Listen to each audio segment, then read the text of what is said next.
Ampifaliana lehibe indray no androsoana totokatrano-tsika ny amin'ny teny ity tonga amin'ny fampianarana lalana faefatra itsika indray ny amin'izao anio izao. Manome voninahitra manokana ny Dadamala Iayava ho fanomboana ny teny, miarahaba ny Dadamala Iayava zany, ary miarahaba manokana koa ny Joshua, ary manono ny hatsarany Joshua amintsika rehetra izay efa manaraka ato tokatrano, dia mirahaso antsika samy hotahiny Joshua eo ampanomboan'ny teny sy ny fampianarana izany. Dia mamerina ny fiarabana antsika rehetra ato tokatrano indray ny tena koa ny ambasadeur-ny Joshua Eliano mandroso ato tokatranontsika ny amin'izao anio izao larana faefatra moa ny fampianarantsika ny amin'ny teny ity, ary matoa fa samy mihaino sy manaraka ny fampianarana dolontsika ny amin'ny zao anio izao ny amin'izay lohateny izay hoe mpamina ny Israeliana ihany no azo ianona teny sy arahina. Hoy ny Andriamanitra Abrahama, ny ankoatran'izay dia tsisy izy intsony zany, satria efa mazava be ny lalàna. Ka etsika zany raha nijery ilay fampianarana faharoa sy ny fahatelo tsika dia nahita mihitsy ny hoe samy nanao zavatra tsy mety daholo ny olombelona, namoron'Andriamanitra tsy izy daholo ry zareo, nanonon'Andriamanitra tsy izy, ary nivokatra an'izay dia samy lasa mpanota daholo. Kanefa miantso ny anaran'ny Andriamanitra, miantso hoe Andriamanitra Abrahama ny Andriamanitra, nefa hitantsika tsara fa raha tena Andriamanitra Abrahama zany miaraka aminao dia tsy manota mihitsy ny ianao, ary izay mihitsy ny fahamarinana zay, satria izay miaraka amin'ny Andriamanitra Abrahama io tena tsy manota mihitsy ny ary efa noporofontsika teto moa zany araka ny ino moa, araka ny soratra masina hoe izay miaraka amin'ny Andriamanitra Abrahama dia tsy misy an'izany manota zany mihitsy, fa ny miaraka amin'ny Andriamanitra hafa daholo no manota zany. Mazava zany fa izay Andriamanitra niarahanao hatramin'izay dia Andriamanitra tsisy izy daholo satria nampanota anao, tonga anao lasa nitsangatsanga, nangalatra, lasa mpamono olona, lasa mpisoloky, lasa mpiteny ratsy, mpiteny vetaveta, mpanenjika vehivavy sy mpanenjika lehilahy, mpimamolava, lasa mangalatra. Zany ny hafaran'ilay Andriamanitra narano, tsy Andriamanitra Abrahama zany, satria ny Andriamanitra Abrahama dia Iayava no anarany, ary vokatra an'izany tsy fiarahana ato amin'ny Andriamanitra marina zany dia ianao fa lasa mpanota araka ny zava-marina, dia tsy hitanao koa nefa ny ataonao moa zany miala amin'izay, satria zahatra efa iainanao ilay izy zahatra efa arahanao ilay izy ka ahoana moa zany fomba handrosiranao an'izany sary zany. Dia eo ilay tsika zao nahita mihitsy ny hoe ho an'izay rehetra nanonon'Andriamanitra hafa ankoatra ny Iayava dia diso daholo, satria izay ny Andriamanitra Abrahama efa nitonomy tany amin'ny taona moins 2000, ka tsy ny bokinareo na ny Baiboly ny ampelantananareo izay nanovanova ny ho anarana io no ilazanareo fa marina ny anareo, satria ny profita dia mpanota daholo nareo, ary ho an'izay mpanota dia tsy nahita ary tsy mahafantatra an'io Andriamanitra io, satria Andriamanitra tsy mihaino mpanota io Andriamanitra Abrahama io. Izay natonga azy niady tamin'ny Israeliana ka nisaraka taminy ray izay aloha, ka nanamorona boky koa azy ianao ka niantso hoe Andriamanitra Abrahama le anao, dia tsy mety ary lasa mpanota koa ianao, satria efa nambaran'ny Abrahama sy Mose tany amin'ny taona moins 2000 fa naran'izany Andriamanitra Abrahama zany tany amin'ny taona moins 2000 tany ho any, sy ny tany amin'ny taona moins 1500 tany ho any, dia Iayava no anaraka. Ka raha novainao zay dia zay sady efa profa mpanota ianao, ka tsy ny boky izay nisoratanao taty amin'ny taona plus 600 taty na sahala amin'izany no lazainao fa marina ihany koa. Io moa zany dia efa naporofona ilay izy hoe mba samy mijery mitodika amin'ny marina amin'izay, famonjena angety jereo ny ady efa miseho ao amin'ny Russie sy Ukraine io fa miratsy dia miratsy ange, efa risikana bomba nucléaire an'io, miprofa tonga ny farany, ary tsy mety miravina tsony ny olana, fa dia efa olana efa mandeha efa miraraka maneran-tany moa ilay olana, ko inona tsony moa zany no azo atao amin'io, fily hoe raha fotsy be verilona miandray izay ketolana, tsy misy nina azo atao, tsy misy fanantenana azo atao raisina tsony, fa dia efa hoe miandry ny fiafaran'ity tantara ity sisy tsika, izay mihitsy ny zava-marina izay. Ka mbola hijery ny toy ny teny antsika noho ny amin'izany rehetrarehetra zany dia mbola jerevantsika foana hoe inona indray zany ny tohiny zany, dia zao indray ny toy zany hoe fa diso zany io anarana io a, diso hatrany amin'ny bokinao a, satria nyporofona le anarana fa diso, nyporofona ny bokina rehetrarehetra fa diso daholo. Ka rehefa diso moa zany dia inona ntsony moa zany no antenay, fa dia tena lasa nakany amin'ny lalan-diso daholo zany ny olombelona.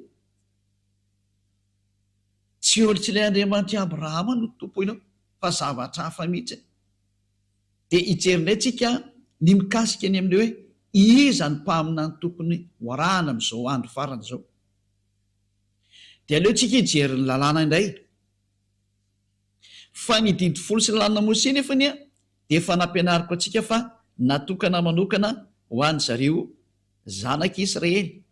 Ka raha voalalàna mivoaka avy ao anatin'ny tenin'ny Mose zany a dia natokana ho an'ny zanak'Israely zany teny zany, tsy natokana ho an'ny efa firenena mihitsy fa natokana ho an'ny zanak'Israely. Loara vakentsika noho ny teny a, satria maky didy indray tsika mantsy. Fa ny didy folo sy lalàna Mose a, raha vao misy teny mivoaka avy eo amin'ny tenin'ny Mose zany dia natokana ho an'ny zanak'Israely io. Loara jevantsika noho ny teny Deutéronome 18:15 mikasika ny amin'ny mpaminany, satria hoe mpaminany no horesantsika hoe mpaminany iza no arahana. Dia loara vakentsika indray ny Deutéronome 18:15 ary ny 18 a dia ny 19. Deutéronome 18 a dia manomboka amin'ny 15 a dia ny 18 dia ny 19. Mpaminany avy eo aminao dia avy amin'ny rahalahinao tahaka ahy no atsangany avahan'Andriamanitra ao a ho anao. Izy no henonareo.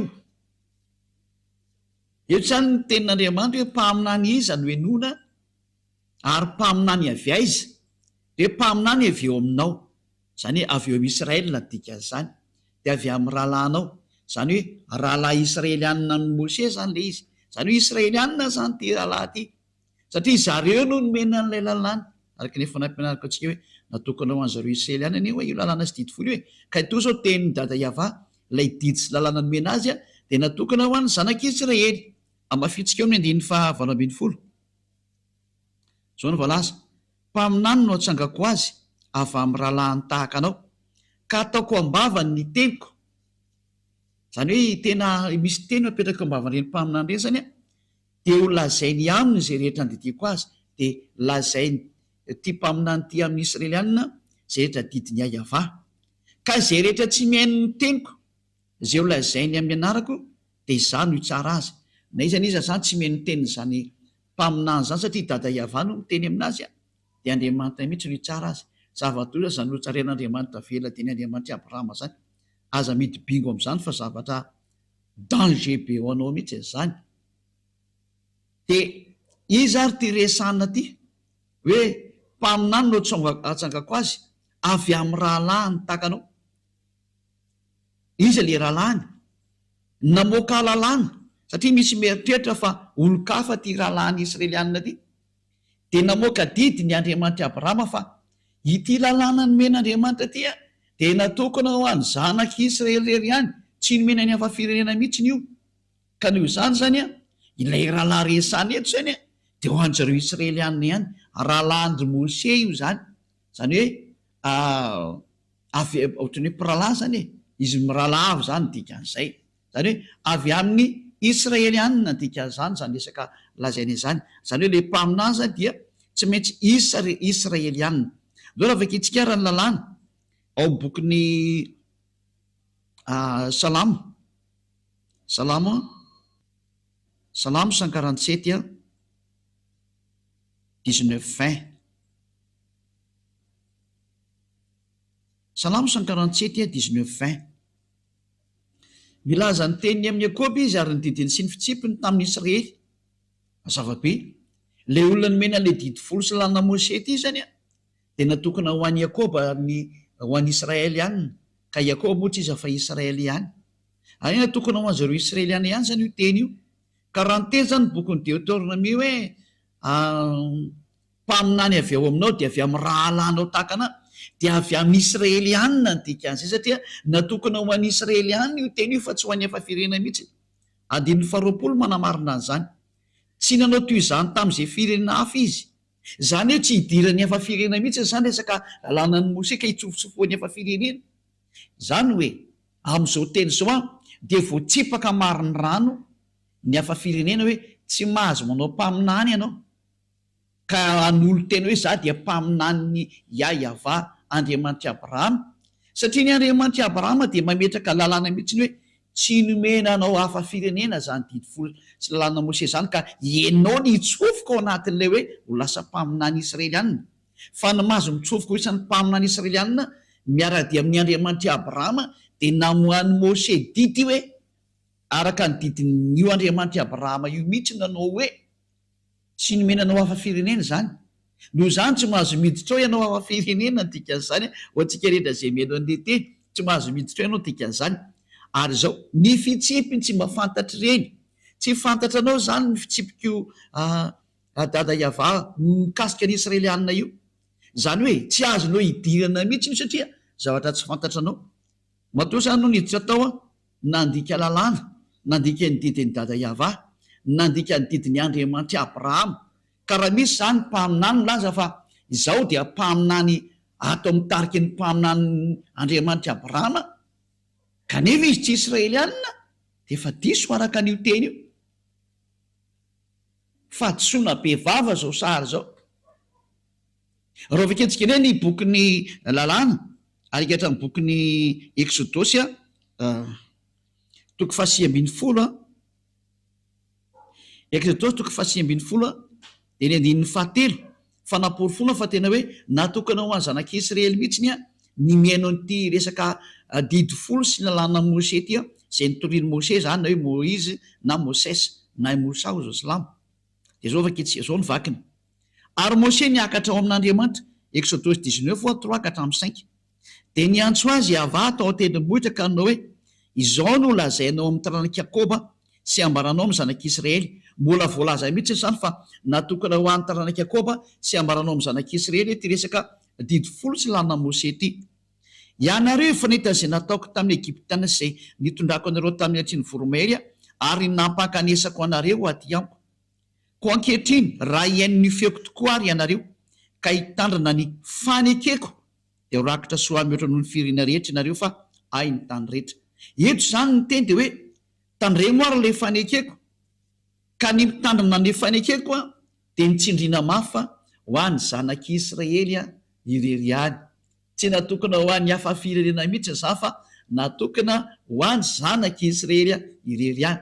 Ka izany teny zany dia manino miteny mivantana amintsika mihitsy fa tena hoe tsy mety mihitsiny ny hafa firenena miditra ao ary tsy azo hidirany hafa firenena mihitsiny ao, indrindra fa zany resaka hoe mpaminany zany dia tsy mahazo miditra ho mpaminany Andriamanitra Abrahama mihitsy ianao raha vao tsy Israelianina. Lalàna navoaka ny Andriamanitra Abrahama zany tamin'ny alalan'ny Mose zay efa nihaona taminy ary niaraka taminy. Ka ny Andriamanitra Mose zay Andriamanitra Abrahama mihitsy no teny hoe tsy mahazo miditra ao mihitsy ny hafa firenena. Tsy azo atao mpaminany zany ny Amerikana na Anglisy na Frantsay na Afrikana na Arabo na Sinoa na Australiana niza fa Israelianina irery ihany no mahazo atao hoe mpaminany araka ny lalàna navoaka ny Andriamanitra i Abrahama io zany. Ka eo indrindra zany mazava zany zay fa raha vao tsy mpaminany Israelianina dia tsy mety. Dia tsy ianao zany mandinika eo izy le mpaminaninao. Samy mieritreritra, samy mandinika ny azy. Fa mazava ny lalàna hoe rehefa tsy Israelianina io dia tsy izy io. Lalàna zany. Ary tsy azonao toerina mihitsy zany satria Andriamanitra Abrahama mihitsy namoaka an'io didy io.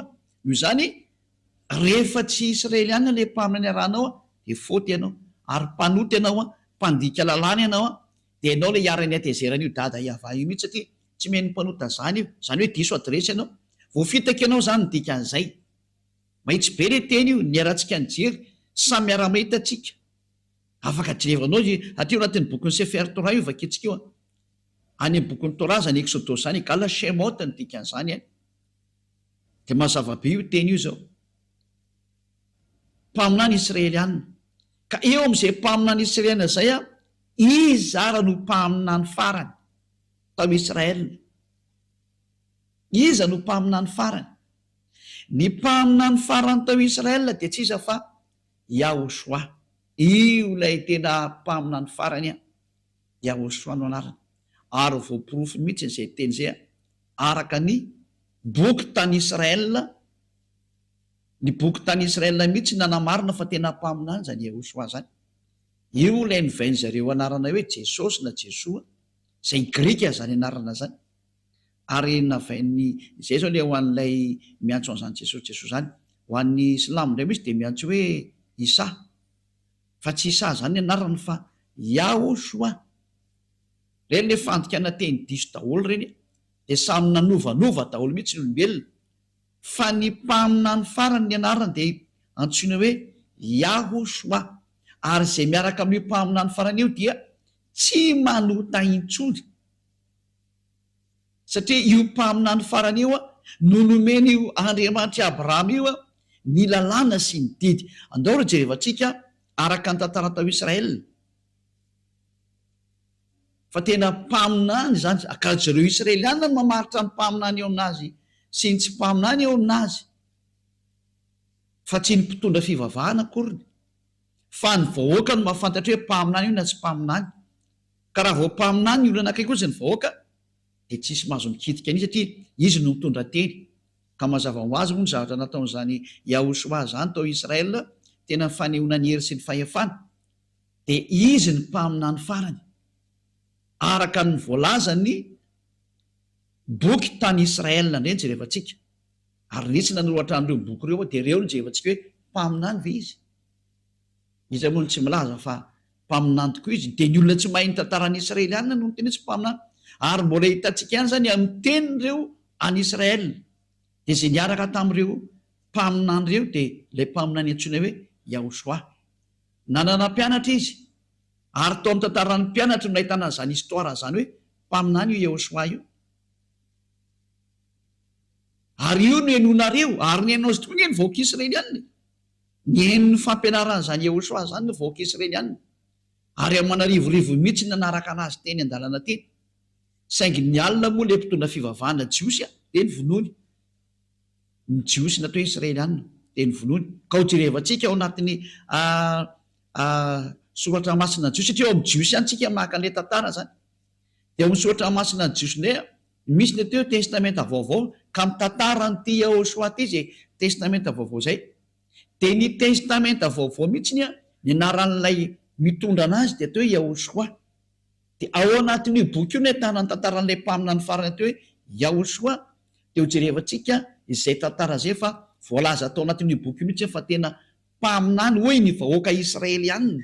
Ny vahoaka Israeliana mihitsy no miteny fa mpaminany izy, ary be dia be mihitsy ny anaraka anazy, satria tao no nisitrany, mahiratra ny jamo, misy maty natsangany, ny kilemaina natsangany, ny marena nataony naheno, ny mona nataony teny, be dia be ny marary no sitrany, ny misy devolona voakany daoly ary lasa sitrana daoly. Dia zany tantara zany voarakitra ohatran'ny boky ny jiosy zay mirakitra ny tantaran'ny mpaminany. Ndao afaka itsika mikasika amin'izay hoe mpaminany marina ve ity atao Yahosoa ity araka ny boky ny jiosy ihany. Ndao jerevantsika zay sary zay. Oharantsika kely ny teny araka ny somary mirejerekentsika toko sy ndininy aloha. Ho jerevantsika ao amin'ny iza moa zany, Matthieu 21:11. Matthieu 21:11 dia ny 46. Jerevantsika vetivety kely ao tsika tokantrano. Matthieu 21:11 tony zany bokyny jiosy, bokyny jiosy tony resantsika tony zany. Alovaka itsika amin'noko amin'ny diny 10 dia ny faraka ambin'ny 10. Ary no tafiditra tany Jerosalema izy. Matthieu 21:10 dia ny 11. Dia niorakoraka ny tanàna rehetra ka nanao hoe iza moa izao. Ary ny vahoaka nilaza hoe izao no Yahosoa mpaminany izay avy any Nazareta any Galilia. Zay mazava zany fa tena ity Yahosoa ity ozy ny vahoaka dia mpaminany, ary vahoaka Israeliana io niorakoraka be io. Voaporofo zany eto fa tena mpaminany Yahosoa. Izany hoe ny mpaminany Israelianina farany enoana ary tokony ho arahana zany mazava ho azy de ty Yahosoa ty satria io ny farany io. Zay ny voalazany soratra masina Jiosy.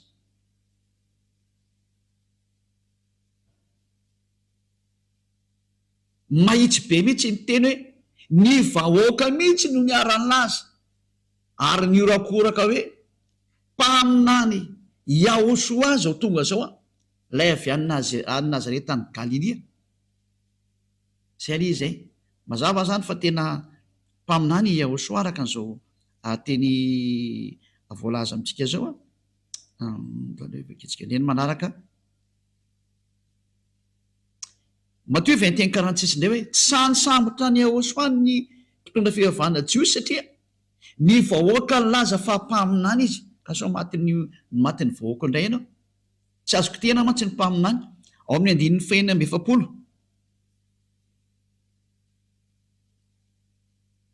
Matthieu 21:46 de ny tambotra isambotra ny Yahosoa izy saingy natahotra ny vahoaka satria nataony vahoaka ho mpaminany Yahosoa. Yahosoa mihitsy zany le mpaminany. Zay ny zava-marina zany zao. Tena mpaminany mihitsy ny Yahosoa. Ny vahoaka mihitsy no laza fa mpaminany izy. Zany hoe ny mpaminany Israelianina farany zany dia izao Yahosoa zao. None mafitsika zay teny zay any amin'ny boky manaraka indray any amin'ny bokin'ny Jauna 6:14. Jauna 6:14. Jauna 4, Jauna 6:14 zany reto daholo zany nena nilaza ny tantarany mombany amin'izany Yahosoa zany. Ary hoy ireny olona ireny rehefa nahita ny famantarana izay nataony Yahosoa, ity tokoa no ilay mpaminany izay ho tonga amin'izao tontolo zao. Zay zany hoe nahita azy zany ny olona dia nafantatra amin'izay mihitsy hoe ity ilay mpaminany.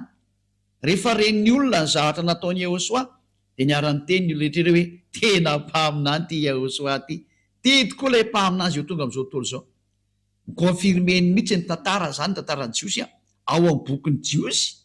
Ty bokin'ny Jiosy daholo ty tenentsika etony dia milaza mihitsy ny tantara tao amin'ny Yahosoa fa ny vahoaka mihitsy no milaza fa tena mpaminany zany Yahosoa zany. Zay ny zava-misy zany.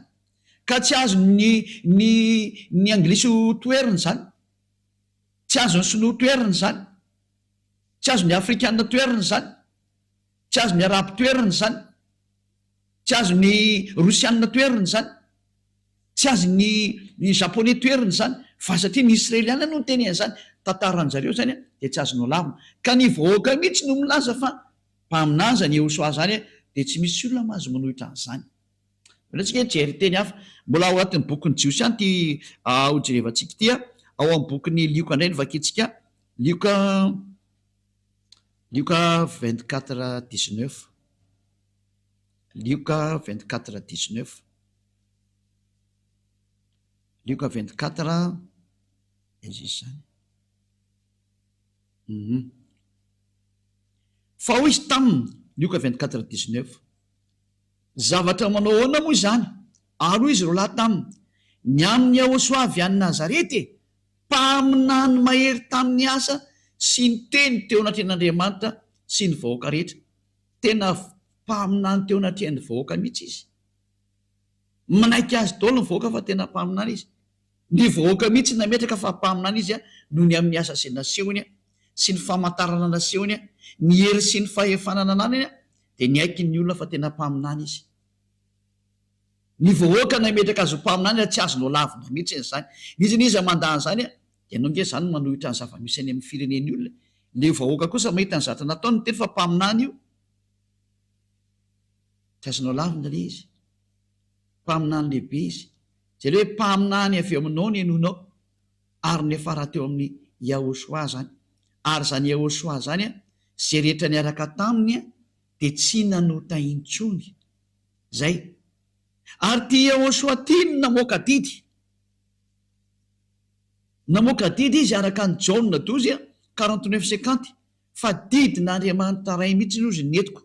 Jauna 12:49 ka ho an'izay rehetra mametraka fa mpaminany ka ny vahoaka moa no metraka hoe mpaminany dia tsy azonao lavina mihitsy iny zany. Dia ny mpaminany zany dia mitondra ny teny Yahova dia namoaka didy izy ny dikan'izay. Dia hoe apetraka ao amin'ilay mpaminany ny didiko izy ny tenin'ny dada Yahova. Le tare amin'ny Deutéronome 18:15 Deutéronome 18:15 le miteny hoe apetraka ao ambava ny didiko dia ho lazainy aminareo ny teniko izay andidiko anazy. Dia eto koa zany nomenany Yehosoa koa ny didy araka ny Jauna 12:49. Jauna 12:49 ary no vakitsika. Dia etsika zao ahita mihitsy fa hoe nitondra didy zany zanaka mpaminany lehibe zany ary ny didy nomena azy dia ty ny fanaporofona Jauna 12:49. Satria zao tsy niteny ahy fa niraizina niraka izy no nandidy azy eo lazaiko sy izay toriko ary fantatry fa fiainana mandrakizay ny didiny koa izay lazaiko dia lazaiko araka n'izay nolazainy ray tamiko. Mazava be zany ny teny eto fa ity Yehosoa ty zany dia nampitondrain'Andriamanitra ny didiny araka le teny tary amin'ny bokin'ny Deutéronome tary hoe misy didy omena amin'ny mpaminany ary ho zarainy amin'ny olona omen'ny olona. Ary ny didy ao amin'ny Yehosoa dia ny didiny amin'ny fanafana ny olona amin'ny fahotana. Tsy mahay manao teny intsony izay miaraka aminy. Io le Andriamanitra Abrahama ny teny hoe mpaminany ny anonao ary le mpaminany farany ny vahoaka mihitsy no teny azy dia hoe Yehosoa no anarany. Ny confirme ny vahoaka atao Israela tamin'izany fotoana zany ka tsisy afaka mandany zany mihitsy. Tsy azo lavina tahaka ny Isaia mpaminany dia nekeny olona fa mpaminany Israelianina. Tahaka ny Jeremia mpaminany dia nekeny olona fa mpaminany Israelianina. Aotr'izany koa Yehosoa dia nekeny vahoaka fa mpaminany Israelianina ka tsy azo lavina mihitsy zany hatramin'ny farany. Satria nitondra ny teny ny dada Yahova izy araka ny teny mpaminany. Mbola ho resantsika mihitsy moa manaraka hoe ahoana ny fanaporofona fa tena mpaminany izy ary izy mihitsy le mpaminany. Fa araka ny lalàna Mose indray mbola omeko izay teny izay. Fa eto dia miteny mihitsy hoe ny vahoaka mihitsy ny Israelianina izay mahafantatra ny ato hoe mpaminany dia ireo mihitsy no teny vantana mihitsy hoe mpaminany io Yehosoa io. Mpaminany izy. Ary izy no mitondra ny fanekena vaovao ho an'izao tontolo izao, ho an'ny firenena rehetra eto ambonin'ny tany. Izy ny fanekena vaovao. Izay moa zany amin'ny Israelianina izay resaka izay no mandeha fa ho an'ny efa firenena mbola mety tsy fantany zany fa izay indray resaka samy Israelianina zany sujet zany. Fa eto fotsiny ilay misintona antsika hoe ny mpaminany enona zany ny mpaminana farany Israelianina dia ny mpaminany Israelianina farany nomen'Andriamanitra ny didiny dia ity atao hoe Yehosoa ty ary ny vahoaka Israelianina mihitsiny izay tsy azo no lavina mihitsiny no nametraka fa tena mpaminany izy. Zany tsy azo no lavina. Tsy azo nizaniza lavina satria ny vahoaka Israelianina no tsindriko mafy teo no nilaza fa tena mpaminany izy. Mazava zay. Amin'izao vaninamitsika zao arany. Satria hitantsika fa ity Yehosoa ty ny mpaminany farany. Inona ary ny tenin'io Yehosoa io mikasika ny amin'ny mpaminany. Satria tsy maintsy eo aminazy zany ny didy no enona. Mivoaka amin'ny vavany zany le didy no enona. Dia mbola ao amin'ny bokin'ny Jiosiany no jerefantsika araka amin'ny boky misy boky atao hoe Apokalipsy indray. Mbola bokin'ny Jiosiany zay. Ao anatin'izany bokin'ny Apokalipsy zany misy ny fanambarana nataon'izany Yehosoa zany. Fa ny mpaminany indray amin'izao vaninamitsika zao dia izay mitory ny Yehosoa. Ny olona mitory ny Yehosoa no atao hoe mpaminany amin'izao vaninandro farany zao. Ka tsy misy olombelona mitory an'izany anarany Yehosoa ilay manala amin'ny fahotana ary lasa tsy mpanoty antsony izay miaraka aminy eto ambonin'ity planeta terre nareo ty afatsy ny ambassadeur-ny Yehosoa izay antsoina amin'ny anarana hoe Elia. Elia rery sisa no mitondra an'izany anarana zany zao. Ary mampianatra an'izany atao hoe Yehosoa zany. Tsy mampianatra zavatra hafa Elia fa tsy Yehosoa rery ihany. Satria ny didiny Yehosoa dia sao hoe araka ny didiny Andriamanitra Abrahama io taminazy. Andriamanitra Abrahama no teny taminy hoe zao ny lalàna. Apokalipsy 19:10 fa ny filazana ny Yehosoa ao am'izay milaza ny Jehosoa zay ao indray ny fanahny faminaniana no mandeha didy vaovaonay zany hoe maninona ny lasotran'izany satria hitodika ho any amin'ny jentilisa indray Andriamanitra de Andriamanitra Abrahama io todika ho any amin'ny jentilisa izy de lozika be zay mitory any Jehosoa indray makany amin'ny jentilisa any no misy any fanahny faminaniana de zao hitanareo eto amin'ity fampianarana mivoaka ity zao Apokalipsy 19:10 ary zay ny amaranantsika anazy androany fokely ny fampianarana tamin'ny teny io ity fa tsy maninona zany nefany satria tsy koa ny mapety anazy Apokalipsy 19:10 Apokalipsy 19:10 dia nikohoka teo amin'ny tongony eo mba hivavaka aminy ary izy tamiko tandremo aza manao an'izao anao fa mpanompo namanao ihany aho sady namandreo rahalanao zay mitazona ny filazanany tanany filazanany Jehosoa Andriamanitra ihany ny vaovao fa ny filazanany Jehosoa no fanahny faminaniana zany hoe ny olona milazany Jehosoa zany de zao ataony ambassadeur-ny Jehosoa Elia zao ataony Elia zao zany no profa mandehandray ny fanahny faminaniana ao amin'ny Jehosoa mantsy ilay fanahny faminaniana izy mpaminany farany ary izy ny mamoaka baiko farany de ny baiko farana voakan'izany Jehosoa zany de zao ny filazana azy indray ny fitorianany Jehosoa satria rehefa mitoriany Jehosoa de tsy maintsy mitorany Yahva zay naniraka anazy de ny filazana an'izany Yahva sy Jehosoa zany zay ny atao hoe ao ny fanahny faminaniana zay ny didina voakan'Andriamanitra farany de Andriamanitra Abrahama de ajantsika eto aloha ny fampianarana ny amin'ny teny io ity fa jerendrika hafa tsika ny amin'ny manaraka fa ampy aloha zay etretinareo hoe mpaminaniza no enona zany zao de mpaminany Israeliana ary tsy mahazo mivoaka amin'izay anao doisany hoe ahoana mampaminany anao indray ary ambassadeur-ny Jehosoa zany de mpaminany mihitsy izy Elia zany mpaminany Elia le tany aloha be tany mpaminany tamin'ny androny Yahaba-mpanjaka mpaminany izy de matony hoe Elia mpaminany Elia mpaminany le même personnage misy am'izao tsika miteny zao am'izao tsika miteny zao ohatsy ny teny dada Yahva nampitondrainany Jehosoa mpaminany de hoe zay mitory any Jehosoa satria rehefa mitory any Jehosoa de automatika mitory any dada maly Yahva Andriamanitra Abrahama de ao indray ny fanahny faminaniana ao ny fanahny faminaniana zay no mahatonga hoe zay olona miaraka amin'ny Jehosoa eo eto ambonyity tany ity reo ihany tsisa no afaka amin'ny fahotana zay ny atao hoe zavatra sarobidy indrindra nomeny dada Yahva tamin'ny alalany ilay mpaminany farany horesantsika amin'izay ny tontolo ny mpaminany farany io Jehosoa ary manaraka an'izay koa mikasika ny hoe Elia moa zany efa mazava aminareo io satria ny mampaminany any Elia de nohony amin'ny Jehosoa nefa ny zany Jehosoa zany le ny teny hoe aza manota intsony tahaka ny ataony dada Yahva hoe za tsy tia mpanota ity mpaminany farany Jehosoa ty koa ny teny hoe aza manota intsony de tahaka ny Elia koa miteny hoe aza manota intsony ary zay miaraka amin'ny Elia hatrany de tsy mahay manota intsony satria izay le fahefana ao amin'ny Jehosoa malala ho azy ny voninahitra manakseho nazy mianaka de dada Yahva satria moa tena akaiky ty mpaminany rany hiraka ho resantsika ny momba anazy fa tena mpaminany mihitsiny izy de amafitsika zay teny zay hoe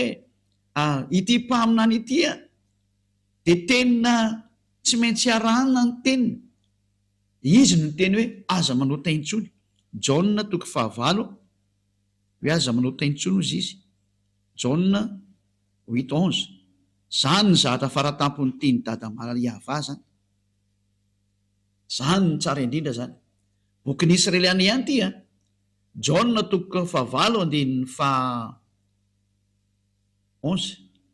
ary izy tsy misy tompoka de hoe Jehosoa zaho koa tsy manameloka anao mandehana ary am'izao sisa izao aza manota intsony zany ny déclaration zany Jehosoa lay tena mpaminany lehibe sady mpaminany farany tao Israela fa zao ny dimbiasan'ny Elia zao tsy misy afa-tsy Elia rery no mandimbiasa satria ato amin'ny Elia koa nitoriana zany hoe tsy mahay manota intsony satria mitory an'ilay Jehosoa lay tena marina lay mpaminany farany Israeliana de ho mihitsy atsika nijery hoe tena mpaminany vizy efa voalazatsika teo inona koa nipetrany ororesantsika adolo zany fa ampy aloha ny amin'ny androany de mbola jevatsika koa ny Jauna 5:14 Jauna 5:5 andin'ny fahaefatra ambin'ny folo indray mbola niresaka tamin'ity lehilahy ty indray izy de hoy izy taminy hoe tandremo aza manao teny tsonoko ianao Jaona 5:14 rehefa afaka zany no hoe tena mpaminan'Andriamanitra azy tsy ty fahotana de Andriamanitra Abrahama Elohei-ny Israely zany dikan'izany Andriamanitra zany Elohei-ny Abrahama zany rehefa afaka zany de hitany ahoso atao kianjany tempolo raha lehilahy ka hoy izy taminy indro efa sitrany ianao aza manao taintsony fandrao anjoanao zay ratsy noho teo ity mpaminany Israeliana farany ty zany tena mitovy toetra mihitsy am'ilay naniraka azy Yahva Andriamanitra Abrahama mitovy toetra amin'ny Andriamanitra Abrahama mihitsy satria manizingizina mihitsy izy hoe aza manao taintsony de mifanaraka amin'ny teny dada Yahva hoe Isaia 59 1-2 mifanaraka tsara mihitsy ny teniny izy ireo Isaia 59 1-2 ino nkity teny ty indro ny tanany Yahva tsy foy fa mavonjy ary ny sofiny tsy lalidalovana fa marina fa ny helokareo nefitra mampisaraka anareo amin'Andriamanitra reo ary ny fahotanareo no mampiafina nytaviny aminareo ka dia tsy miaino izy tena alan'Andriamanitra mihitsy ny hoe olona mpanota zany mifanohitra amin'ny dada Yahva mihitsy zany ny Andriamanitra Abrahama tsy tia mpanota de tonga tokoa ilay mpaminany farany de tena nizigizana mihitsy ny hoe aza manao taintsony fa tsy tian'io Andriamanitra ray Yahva io mihitsy ny Andriamanitra Abrahama zany olona manota zany no nandringanany rehetrarehetra hatramin'izay noho zany miteny amintsika rehetrarehetra hoe tsy misy herina fahefana afaka miady amin'izany hatsarana zany tonga aminareo le teny le mpaminany farany andao hitodika any amin'ny amin'izay tsy izy akory ny teniny fa teny le naniraka anazy ihany le Andriamanitra Abrahama lay Andriamanitra Abrahama ihany no maniraka ny mpaminany farany io ary natonga anazy ny teny mihitsy ny hoe tsy manao taintsony zay miaraka amiko satria zay ny tena tiany io dada Yahva tongavan'io le Andriamanitra Abrahama satria mankala mpanota io Andriamanitra Abrahama io ary ny mpaminanina seniny nona de mpaminany Israeliany irery ihany tsy mahazo maka-paminany hafa akoatran'izay no fa raha vao niovy mpaminany Israeliany io de efa tsy izy ianao zay ny dika azy efa diso daholo zay nataonao ary rehefa miaraka ny zavatra diso moa anao de mazava azy fa diso ianao hatramin'ny farany tsy miaraka amin'ny Andriamanitra Abrahama io zany ianao zany hoe tena diso adresy tanteraka ka izany moa ny antony any amonjenantsika etra zay mandray aminy zao tsika miteny zao hoe andao hiverina amin'ny Andriamanitra Abrahama am'izay sokatra anao ngeny tanana zao ty hamonjy anao izy satria raha vao mpanota anao izy Andriamanitra Abrahama io za tsy miheno mpanota ary zay nijerevantsika inona daholo ary ny teny le mpaminany farany ohatra mahazo manambady be dehibe ve ny lehilahy ny mpaminany farany io teny hoe tsy mahazo manambady be dehibe ny lehilahy interdit zany ato amin'ity famarinana fototra ty ny Andriamanitra Abrahama tsy tia zany lehilahy manambady be dehibe zany tsy tia mampirafy tsy ekely zany nambarany mpaminany farany daholo zany zay natonga nanteny hoe mpaminany Israeliana ary ny vahoaka no nametraka nyty Ahosoaty io mpaminany fa ny jiosy no nankala anazy de namono anazy vonono zareo daholo moa zay mpaminany rehetrarehetra ny teny izy vonono ireo mpitondra fihevana jiosy ireo raha tsy saina be le mpitondra fihevana jiosy zay le izy fa de mirary soatsika etra samy hotahiny ao soa ary rehefa resy lahatra ianao de manatona ny Elia fa Elia teny amonjy ianao Elia tena navitra anao Elia tena zay rehetra fomba fana manavitra anao de ho atao daholo satria manavitra zao satria ho avy ny fandringanana ty taninareo ty zareo tsara ny histoira mahazo an'io Rosia sy Ukraine moa tsy ny mahazo any Rosia moa fa mahazo ny Ukraine fa tsy misy miady amin'ny Rosia zany Elia no nampianatra an'izany ary hitantsika eo ny tohiny ary hitanao fa aza ratsy rehefa te hitaloza de mety iva amin'ny Rosia io hitantsika eo ny tohiny eny fa mantarana meko anareo zay tsy misy miady amin'ny Rosia zany le hitambatra daholo azo tontolo zao tsisy maresy an'io zany reo natao hoe firenena mody maty fa teny ny mpaminany Elia zany fa namafisana zay efa voalaza tany aloha tany ary tsindrina mafy mihitsy ny hoe tsisy miova ny teniny dada malalanay Yahva manaraka ny teniny daholo zao tontolo zao adalany Ukrainiana zay te hiady fotsiny amin'ny Rosia io fa ratsy zao tao io mbola resantsika eto daholo zany raha misy ny fotoana ny oriana fa zao anao mbola fampianarana mitondra anao miditra hoe andao any amin'ny Andriamanitra Abrahama Yahva ary manarano le mpamina ny faran'izay ny rany Yahosoa no anarana. Inona daholo ara ny qualité na ny zavatsoa ao amin'ity Yahosoa ty a, zay no jerevantsika ny amin'ny fampianarantsika manaraka fa tena tsara izy na dia no maheno hoe tsy manota intsony zay miaraka aminy, tsy zatra mahafinaritra ve zany amina. Inona ny teny io Andriamanitra io raha tsy i Andriamanitra Abrahama io no teny tsy tia mpanota izy, jereo nanaovan'ny Israelianina tena nipoteny ary teo amin'izay no nanaratra daholo ny olona namoron'Andriamanitra, namorona boky dia nanonon'Andriamanitra hafa, nanao boky hafa daholo, zavatra hafa daholo no soratan'ny olona. Indrisy mampareo zany sary zany, tonga Elia merina zao tontolo zao, iverina amin'io Yahava io, dia teny ianao reny zany merina zao tontolo zao, dao anampy anahy, ampio fotsiny ary rehefa fantatra fa marina ny teny, dao tsika hiaraka, manoly ianao dikan'izay. Raha tianao zany ho afaka ny fahotana zany hoe ary tena mba tianao zany Andriamanitra Abrahama zany a, aza manakana ny tenanao andeha ao anatin'ny marina. Aleo ny tenanao andeha ao anatin'ny marina amin'izay, ampio ny lalana ny marina.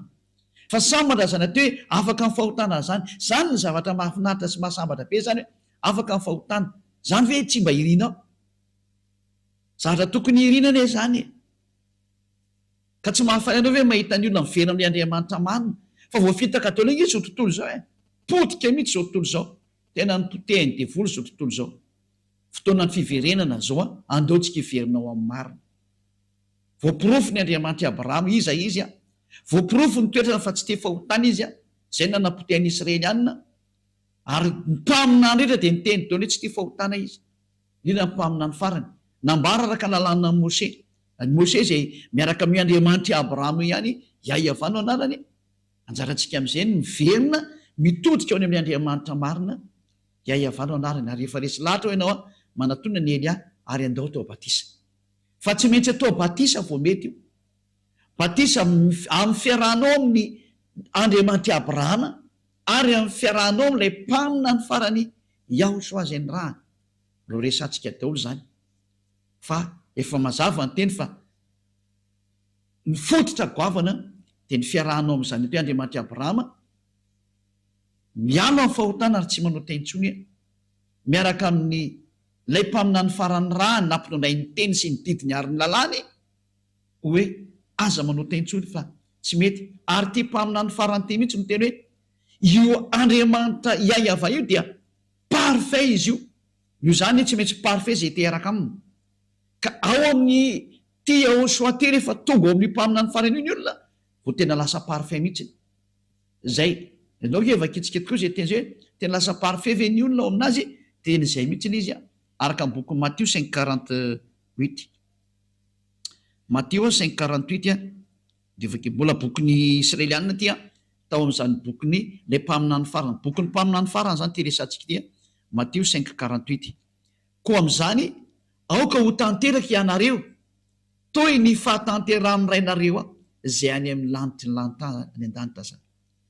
Zany hoe didina voaka an'ity mpamina ny farany ty hoe Yahosoa ty koa, izy hoe tsy maintsy tanteraka vao mety. Tsy mbola nisy olona nasany teny an'izany na mpamina ny teny an'izany nefa tsy izy rehetra.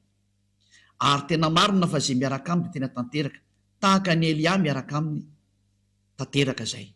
Tanteraka zany Elia zany, tsy mety manao ratsy zany, ary tsy mety manao ratsy zany.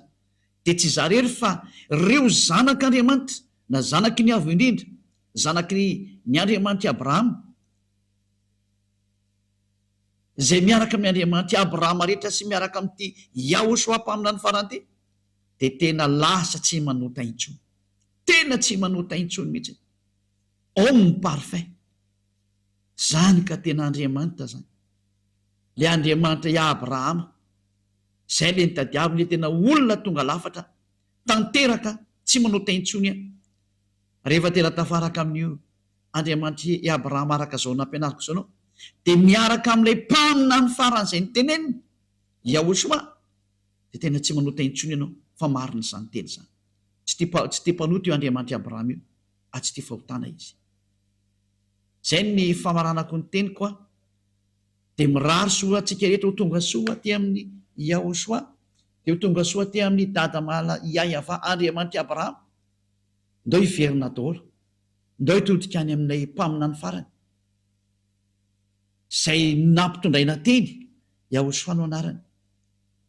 Ary izy no milaza io Yahosoa iny no teny farany mpamina ny Isaiana fa teny izy hoe zay mitory any Yahosoa rery ihany, zay ihany manana ny fanahy faminana iny, ka tsy misy nitory sy nampianatra an'izany Yahosoa sy ny momba azy zany teto afa-tsy Elia rery ihany.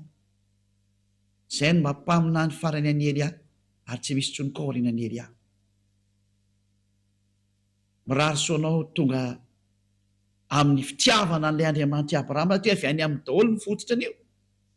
Andriamanitra Abrahama daholo ny fototra an'izao famarinana zao, ary tao amin'ny bokyny Israeliana daholo nakatsika an'izao a.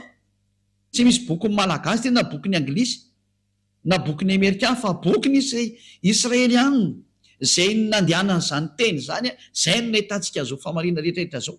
Ka hiantsonantsika hoe andao hitodika daholo am'izay a ho any amin'ny Andriamanitra Abrahama, ary anaraka n'ilay mpaminany fa satria ao no lakileny men'Andriamanitra Abrahama am'izay hoe ao am'izay nareo no mandeha satria izy ny mpaminany farany, tsy misy tsony taorianany, mpaminany Israeliana.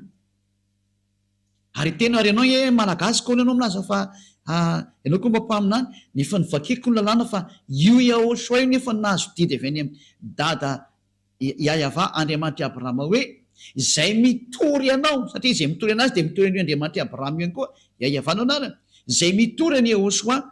Ka ingamo Yahosoa tonga teo raha tsy nisy an'io ino moa ity ina moa raha tsy tonga io mpaminany io tsy afaka nandeha ny mpaminany raha tsy nisy mpaminany koa ny teny anazy. De gaga ianao apiko kely hoe ary ianao tao miteny hoe azanan'ilay mpaminany izay indrindra. Ampianatra an'izay kely indray aloha parantesy kely. Ozy ny olona hoe tsy niteraka io Andriamanitra io. Sabe dehibe ny fampianarana manao an'izay ihany. Ka nareo namorona boky zany any amin'ny boky hafa any misy an'izany. Izay boky ny foronina dia lasa zany izy. Fa raha vao boky ny Israeliana dia tena misy mihitsy zany teny zany.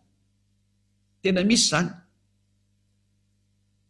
Loha vaketsika le teny. Andao vaketsika ny boky ny Salamo.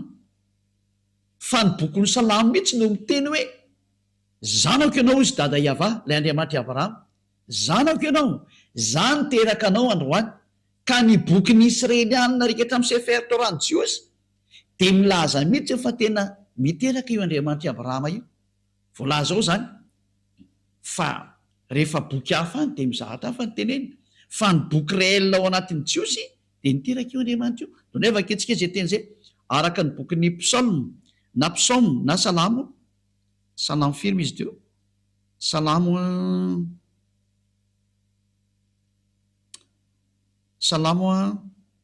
2:7. Salamo 2:7. Salamo 2:7. Ilaza zava-boatendry aho. Yahava ny laza tamiko hoe zanako ianao, izaho niteraka anao androany. Ka tena miteraka mihitsy ny io Yahava io araka ny soratra io ao anatin'ny bokin'ny Jiosy zany. Ka raha ianao raha mamaly tsisy an'izany, ka izay ilay hoe ianao no te hipetraka any amin'ny izay nisy ianao any, fa raha mipetraka aty amin'ny Sefer Torah-ny Jiosy ianao dia voalaza mazava ao zany, tsy azo milavina fa ny bokin'ny Jiosy ao amin'ny Sefer Torah-ny Jiosy dia milaza mihitsy fa niteraka io Andriamanitra io. Fizinay tsy miteraka ohatra ny vehivavy miteraka. Zay moa koa madiso ny olona indray zay. Fa niteraka araka ny teny.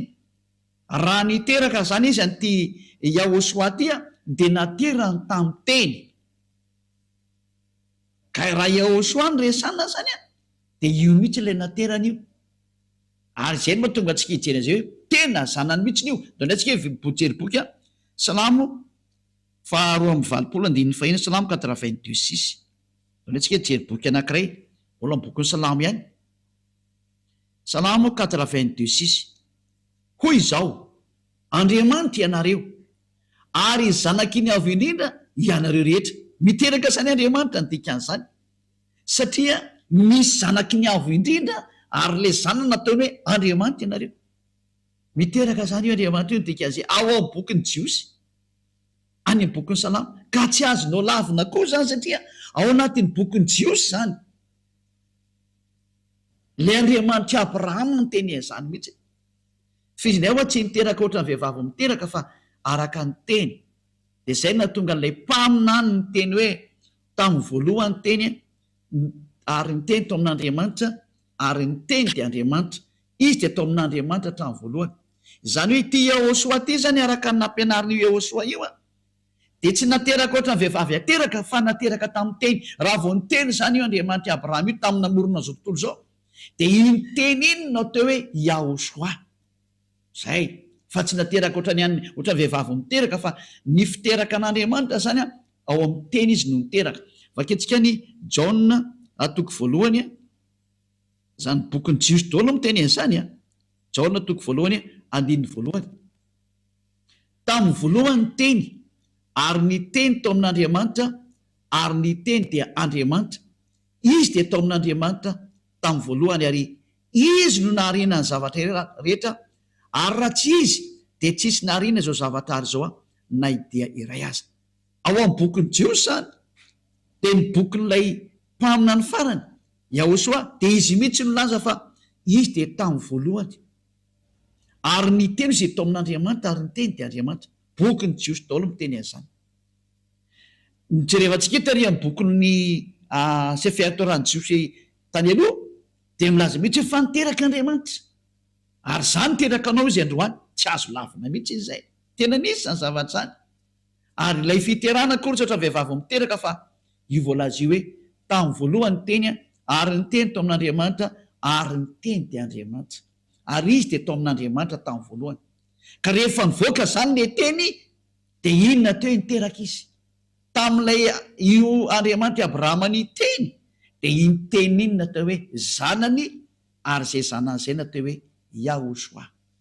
Ary ilay teny izy dia tonga nofo ka nonona tamintsika. Zay ny voalaza zany. Ka mbola ho hanaporo fa tsika lava be mikasika any amin'izay, fa inatsoa moa ny valinao amin'izany teny zany, fa mazava iny izy satria ilay mpaminany mihitsy no ny teny fa nahazo didy avy any amin'ny dada Yahva izy, ary marina zany. Ary ny bokyny Sefer Torah-ny jiosy ao misalamo ny teny fa tena niteraka io Andriamanitra io, dia tsy azonao lavina ny izy. Raha mandany zany dia tsy pahanao ny teny'ilay Andriamanitra Abrahama, satria tany amin'ny jiosy no nahitana anazy. Zay ny tonga antsika nijery an'ilay hoe boky inona no tokony ho arahana. Rehefa nijery dia boky tokony arahana dia bokyny jiosy no arahanao, bokyny Israelianina. Noho izany ny famantaranao ny marina rehetra dia ao amin'ny bokyny Israelianina, fa tsy any amin'ny bokyny foroporonina ny anananany ohatra, na zay boky mety ambarambaran'olona aminao, fa zay boky tena avy any amin'ny zareo jiosy. Ary zay ny fahamarinana hoe niteraka io Andriamanitra io, ka tsy azonao lavina izy. Ary ty mpamina ny farany ity, zay nampitondray ny teny hoe Yehosoa, dia tena zanany naterany mihitsy noho ny amin'ny teny, fa tsy noho ny hoe niteraka ohatran'ny vehivavy izy tsy ndriko tsara, fa rehefa ny teny izy dia nataony hoe zanany ny teniny. Dia ianao tsy afaka mamaly aty, zay ny teniko amin'Andriamanitra azy, tsy azonao lavina zay zavatra izay. Ary zay ny teny taka ny rehefa namorona izy dia mamorona, zay ny Andriamanitra Abrahama azy. Ka ny farana atreo zany ny teny mazava tsara amintsika rehetra. Zay ny fahamarinana, mazava tsara amintsika rehetra. Zay ny mikasika an'ilay hoe Yehosoa mpamina ny farany, sady nambaran'io Andriamanitra io fa tena zanany mihitsy, tena zanany izy. Izy ilay teny tao amin'Andriamanitra hatramin'ny voalohany, ary izy no niheve izao rehetra zao, natateraka ny fahamarinana rehetra ny amin'ny famoronana zany dia tao amin'ny daholo, araka nambara ilay mpaminany Israelianina farana. Ka raha vao manaiky ianao fa mpaminany Israelianina Yehosoa, hoy ny vahoaka Israelianina, dia zanak'Andriamanitra izy, tsy azonao lavina. Izy ilay zanak'Andriamanitra teny tarika hatramin'ny bokyny Sefer Torah hoe zanako ianao, zany teraka anao androany. Ka izay olona izay tsy izy fa ilay mpaminany farana natao hoe Yehosoa, ilay ny teny hoe aza manao taintsony. Zany hoe tena mitovy toetra mihitsy nisy ilay dadany hoe aza manao taintsony ianao, zay. Ary zay niaraka tamin'ny rehetra hatrany dia tsisy nanao taintsony, fa tena afaka amin'ny fahotana marina ny teny. Ny ainga atao anatin'ny bokyny jiosy iray manontolontsika hatrany amin'ny mpamina ny farany Yehosoa nanarana, ary miporofoky fa tena zanak'Andriamanitra izy, zanako Yahva io. Dia amboariko tsara amin'izay ny ahitsiko tsara ny fihevitra anao hoe niteraka Andriamanitra, tsy miteraka ohatran'ny vehivavy sanatria, fa rehefa niteny izy dia iny lay natao hoe ary niteraka izy. Iny lay niteneny hoe zaho niteraka anao, zay. Rehefa tiany zany dia zaiko. Fa tokony inona kosa ny ary moa anao ho paralelina aminazy ve, ka tsy miady aminy ve ianao ray zany? Normalina be teo hoe zanany ianao, fa tsy hoe paralelina amin'Andriamanitra ianao, fa zanany. Tsara ane zany, tsisy maratsy an'izany mihitsy. ka de nefa izy miporofoka araka ny soatra masina ny jiosy ary zay ninao anzanitra de afaka mifahotana zay de zay ny antony averiko tsara tsy diko ndemandeha hoe natonga atsika hoe boky inona ny tokony ho arahana raha ijerin'ny marina anao mikasika amin'ny andriamanitra abrahama eo ary tena ho tafaraka aminy de nomeko hoe arao ny bokyny jiosy sefer torany jiosy tao amin'ny sefer torany jiosy nisy teny hoe de nanteraka eo andriamanitra io ka raha boky hafanao raha anao de tsisy an'zany fa ny contraire an'zany nisy any ko micontrariziko fa raha tena bokyny jiosy ny jirefanao de niteraka izy meko anao teo ny teny mikasika ny am'zay de zay ny fiarahantsika ndray tam'izao misy io mirary so tsika rehetra samitainao soa ary rehefa resy latinao de manatona ny eliany dao nao batisa fa fotoanany batisa zao afaka miantso anao amin'ny telefona na tsova za tomko tena atao batisa na anglisy anao na amerikana na sinoa na japonais na iny ianao na iny ianao afaka miantso ny eliany daholo nareo hoe zay tomko de tena resy lata mangataka se mba atao batisa mba tonga avaty anao raha afaka makatemo anao any am 2026 vo misy batisa ty fa ny any amin'ny hafa firena afaka makany elia da tsika ny atao am'izay fa zay hoe fa mandeha io arakaraka rehefa misy de fa mandeha zay fa mandeha elia rehefa misy miantso de mandeha ka tena mitady an'andriamanitra marina anao ary maniry ho any amin'ny fiainana mandrakizay fa ho hita eo foany zany de miraha sotsika samy tenao soa dao atsika ariva afaka sotra petsaka dada mahalala iaiavany am'izany teny rehetra zany fa tena fitiavany zany ary tena famonjena eliana mpianatra ny olona ny amin'ny iverenana aminao ary tena nasiako teo masony izy rehetra ny famarihana fa tena marina ianao tsy misy andriamanitra afa-tsy ianao le andriamanitra abrahama iaiavanao anaranao tsy tia fahotany ianao halanao zany ary zany teny zany nampitondrainao an'le mpamina no farany iahosoanao anarana hoe aza manotaintsona ary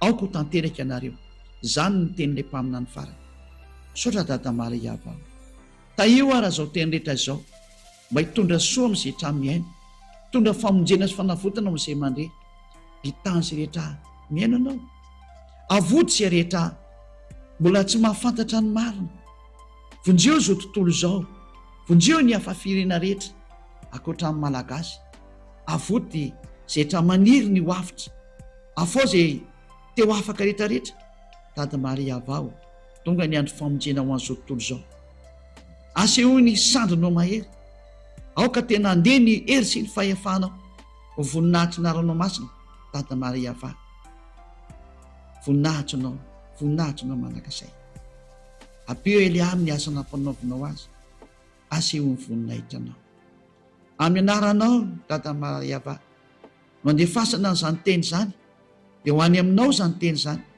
de amin'ny alalan'ny ahosoa sotra dada maria avao alleloia amen de zay ny fiarahantsika ndray tamin'ny teny io tia nametraka ny veloma mandra-peona ho amin'ny manaraka indray veloma tomoko